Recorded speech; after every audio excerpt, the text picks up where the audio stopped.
खूप मोठ्या प्रमाणात मिळावी यासाठी शुभेच्छा देतो. खरं तर आजचा दिवस हा आपल्यासाठी एका उत्सवापेक्षा कमी नाही, सणापेक्षा कमी नाही. उत्सव जे असतात ते आपलं जीवन उन्नत करत असतात, म्हणून त्याला उत्सव म्हणतात. जे आपलं माणसाचं जीवन उन्नत करतं त्याला उत्सव म्हणतात. आणि पत्रकारांचं जीवन उन्नत करत असताना काही गोष्टी काळानुरूप आपल्यामध्ये बदल करायला देखील प्रेरित करणारे असतात. ते उत्सवातून होत असतात. कुठलेही जे उत्सव आहेत जे हजारो वर्षांपासून चालत आलेले असतात त्याच्यामध्ये काळानुसार बऱ्याच गोष्टी बदल होतात. जुन्या सोडून नवीन काही चांगल्या गोष्टी देखील स्वीकारल्या जातात. तसं आता माननीय उमेशजींनी जसं सांगितलं की ते दिवस लांब नाही आहेत. कदाचित 1-2 वर्षात अशी स्थिती येऊ शकेल की 8 ते 10 बातम्या 15 बातम्या त्या पानांसाठी आपण सिलेक्ट केलेत आणि त्याला फोटो जोडलेत आणि यायला सांगितलंय की 8 वेगळ्या पद्धतीने मला याच्या लेआउट करून दे, एडिट करून व्यवस्थित. तर ते कदाचित या 2-4 महिन्यात देखील ती प्रत्यक्षात येऊ शकेल अशी आजची स्थिती आहे. आणि ती फार लांबची स्थिती नाही. त्यामुळे एक खरं आहे की आपलं काम खूप मोठ्या प्रमाणात हलकं होणार आहे.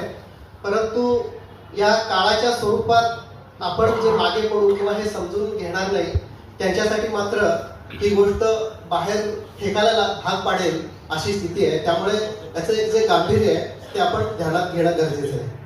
कारण जर आपण ह्या सगळ्या नवीन तंत्रज्ञानातल्या गोष्टी जर शिकलो, समजून घेण्याचा प्रयत्न केला आणि शिकण्याची भावना आपली कायम ठेवली तर ह्या सगळ्या गोष्टी आपल्याला खूप सहाय्यकारी होणार आहेत.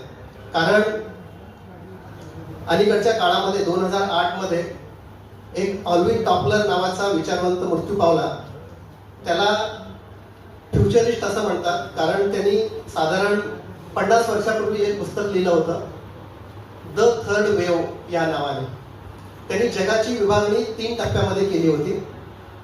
सुरुवातीची 10,000 वर्ष माणसाचं जीवन हे एकसारखं गेलं, म्हणजे 400 वर्षापूर्वीपर्यंत.